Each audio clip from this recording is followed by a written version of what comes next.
सरदार पटेल बालिका inter college पुराना खंडी चौरा द्वारा आयोजित ऑनलाइन क्लास में आपका स्वागत है।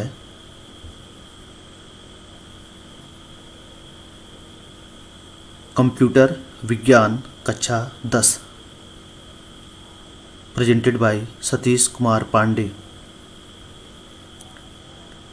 आज का हमारा टॉपिक है डाटा संचरण, इंग्लिश में इसे डेटा कम्युनिकेशन कहा जाता है।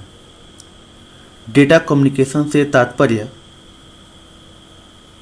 एक डिवाइस से दूसरे डिवाइस के बीच सूचनाओं को भेजने और प्राप्त करने से है, जिसमें sender, receiver, communication media, message और प्रोटोकॉल इत्यादि होते हैं। डेटा संचरण को परिभाषित करने के लिए हम इसे इस प्रकार कह सकते हैं कि इन दो उपकरणों के मध्य किसी भौतिक संचार माध्यम द्वारा डेटा एवं सूचनाओं का आदान प्रदान करना डेटा संचरण या डेटा कम्युनिकेशन कहलाता है। डेटा कम्युनिकेशन में सबसे जो महत्वपूर्ण तत्व होता है वह होता है आपका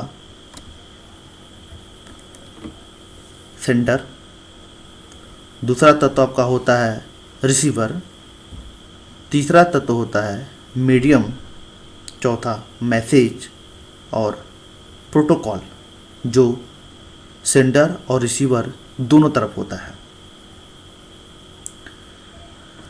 डेटा संचरण को प्रभावी करने के लिए इसकी 3 विशेषताएं निम्न हैं। पहला, शुद्धता, एक्यूरेसी। दूसरा, संप्रेषण, डिलीवरी। और तीसरा, समयबद्धता, टाइमलाइंस।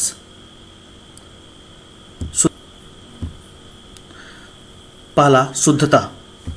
शुद्धता से तात्पर्य डेटा सेंटर द्वारा जिस रूप में भेजा जा रहा है प्राप्तकर्ता को उसी रूप में प्राप्त होना चाहिए।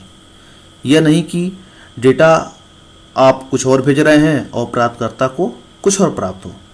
तो जिस रूप में डेटा है, जिस तरह से डेटा आप भेज रहे हैं, तो डेटा का मतलब प्राप्तकर्ता को उसी रूप में मिलना चाहिए जिस रूप में सेंडर भेज रहा है। दूसरा जो है संप्रेषण यानी कि डिलीवरी। डेटा भेजते समय यह ध्यान देना है कि डेटा जिसको भेजा जा रहा है डेटा उसी को प्राप्त होना चाहिए। अगर डेटा हम किसी और को भेज रहे हैं और डेटा कहीं और चला जा रहा है, इसका मतलब हम डेटा कम्युनिकेशन सही ढंग से नहीं कर पा रहे हैं। तीसरा है समयबद्धता, टाइमलाइंस। समयबद्धता से मतलब यह है कि डेटा भेजने के लिए एक निश्चित समय होना चाहिए, यानी कि डेटा एक निश्चित समय में प्राप्तकर्ता को प्राप्त हो जाना चाहिए। क्योंकि अगर डेटा देर से पहुंचता है या बाद में पहुंचता है तो फिर उस डेटा का कोई मतलब नहीं होता है। डेटा कम्युनिकेशन के लिए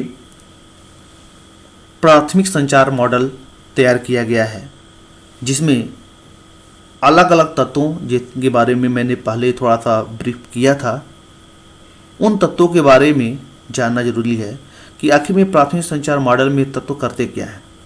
ये जो भी तत्व हैं यही मिल करके जो कम्युनिकेशन सिस्टम है, प्राथमिक संचार का जो मॉडल है, उस मॉडल को बनाने में सहयोग करते हैं, जिससे डेटा का आदान प्रदान सही ढंग से हो पाता है।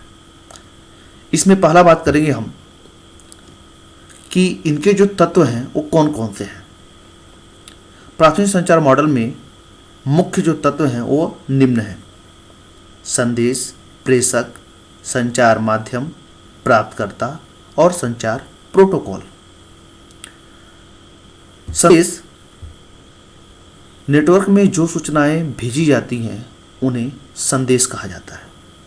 जैसे आप किसी को मैसेज कर रहे हैं, आपने गुड मॉर्निंग का मैसेज भेजा, तो जो मैसेज आप सेंड कर रहे हैं तो यह संदेश कहलाता है।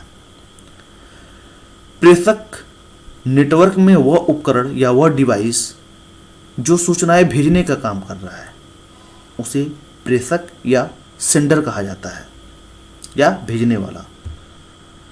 प्राप्तकर्ता, नेटवर्क में वह कंप्यूटर या वह उपकरण जो सूचनाएं प्राप्त करता है उसे प्राप्तकर्ता या रिसीवर कहा जाता है। संचार माध्यम, नेटवर्क में सूचनाओं को एक स्थान से दूसरे स्थान पर भेजने के लिए संचार माध्यम की आवश्यकता होती है। तो जिस माध्यम द्वारा सूचनाएं भेजी जाती हैं उन्हें संचार माध्यम कहते हैं, जैसे केबल हो गया, सैटेलाइट हो गया इत्यादि। प्रोटोकॉल, नेटवर्क में सूचनाओं को भेजने के लिए कुछ नियम होते हैं जिन्हें प्रोटोकॉल कहा जाता है। प्रोटोकॉल को हम अगर विस्तृत रूप से परिभाषित करें तो कह सकते हैं कि प्रोटोकॉल कुछ मानक नियमों का ऐसा समूह है जो विभिन्न प्रकार के उपकरणों के मध्य डेटा एवं सूचनाओं के आदान प्रदान को नियंत्रित करता है।